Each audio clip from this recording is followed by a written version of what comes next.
అంబటి రాంబాబు గారి అరెస్టు గురించి వచ్చినటువంటి ప్రస్తావన సందర్భంగా మన మహిళా హోమ్ మినిస్టర్ అయినటువంటి అనిత గారు మాట్లాడుతూ అంబటి రాంబాబు గారు ఈ రకంగా సైగ చేశారు,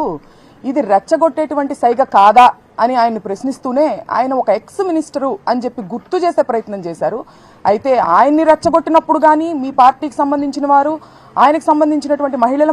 మహిళలమైన మా మీద దాడి చేసినప్పుడు కానీ మీకు ఆయన ఒక ఎక్స్ మినిస్టర్ అని మీకు గుర్తు లేనట్టుంది. అయితే ఎనీహౌ అసలు ఇది మొత్తం ఎక్కడ మొదలైంది? ఇది మొత్తం వెంకటేశ్వర స్వామి వారిని మీరు ఇవాళ ఒక వైసీపీకి సంబంధించినటువంటి రాజకీయ నాయకుడిగా చూస్తూ ఆయన మీద పోస్టర్లు వేసి దుష్ప్రచారం చేస్తూ ఆయనకి దుస్థితి కల్పించారు.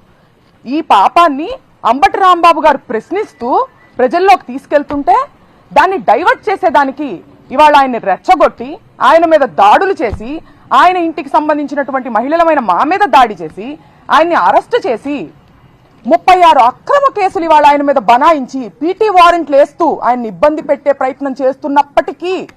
నా ఆత్మస్థైర్యం నేను కోల్పోలేదు, న్యాయం మీద నాకు నమ్మకం ఉంది అని చెప్పి పార్టీని ఉత్సాహపరిచే, పార్టీ శ్రేణులను అభిమానులను ఉత్సాహపరిచేటువంటి ప్రయత్నంలో భాగంగానే ఆ సైగలు చేశారు తప్పితే